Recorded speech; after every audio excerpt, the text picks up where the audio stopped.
안녕하세요. 루장입니다. AI가 주식 시장을 움직이던 시대는 끝났습니다. 이제 월가는요, 새로운 이야기를 하고 있는데요. 그건 바로 실적이 시장을 지탱하기 시작했다는 겁니다. 2024년부터 2025년이 인공지능이 모든 뉴스의 주인공이었다면 주식 시장은 훨씬 더 기본으로 돌아가고 있습니다. 이익과 마진, 성장, 그 본질로 말이죠. 모건 스탠리, UBS, RBC, 에버코어 같은 대형 기관들이 이번 실적 시즌을 보며 공통적으로 하는 말이 있습니다. 이익 회복이 본격적으로 시작됐다. 모건 스탠리의 마이크 윌슨 전략가는 이렇게 말했는데요. 가격 결정력이 살아나고 있고 실적 회복이 눈에 띈다. 그의 팀에 따르면 매그니피센트 세븐, 즉 엔비디아, 애플, 마이크로소프트, 아마존 같은 초대형 기술주들이 3분기 순이익을 23% 늘렸고요. 그 외 S&P 500 기업들도 12% 성장을 기록했습니다.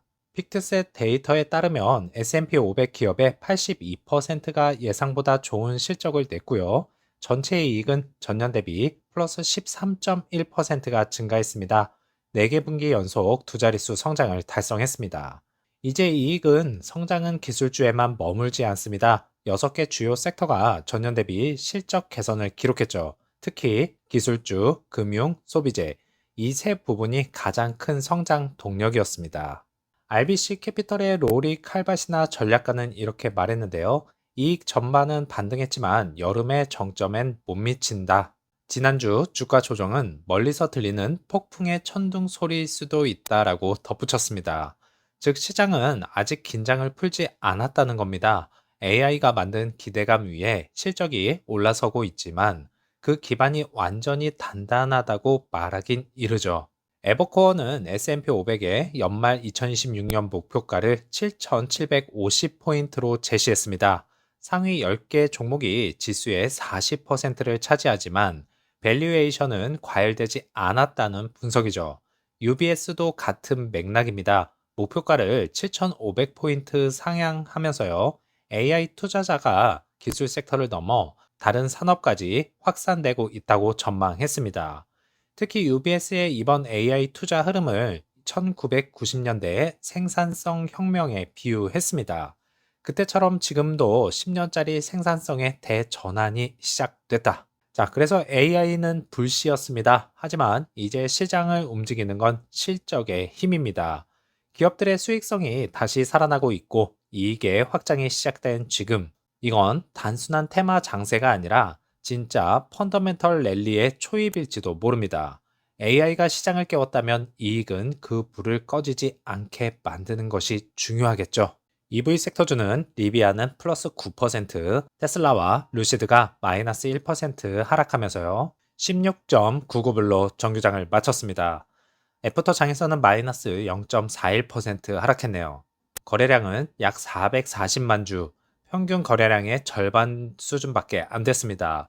그래서 장중 흐름을 보면 오전에는 17.3달러 부근에서 완만한 하락세를 보였는데 오후 4시 직전에는 급격한 변동, 스파이크 및 낙폭이 나타났습니다. 왜 이런 내용이 나타났는지는 아무래도 전환 사채 내용이 나오고 나서 한번 크게 하락한 것 같은데요. 이 부분은 잠시 뒤에 한번 살펴보겠습니다. 오더플로에서는 라지 스케일과 미디움에서 매도가 더 많았고요. 스몰캡만 매수가 약간 더 많았습니다. 인플로우는 8.43 밀리언 달러, 아웃플로우는 9.62 밀리언 달러입니다.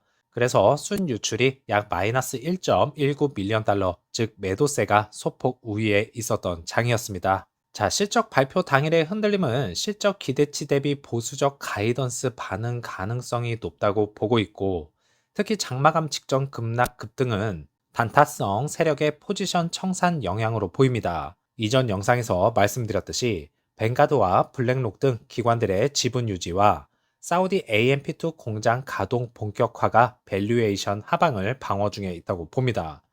그래서 현재 주가가 16달러에서 17달러 구간은 기술적으로 지지선, 단기 반등 구간 진입 가능성이 있습니다.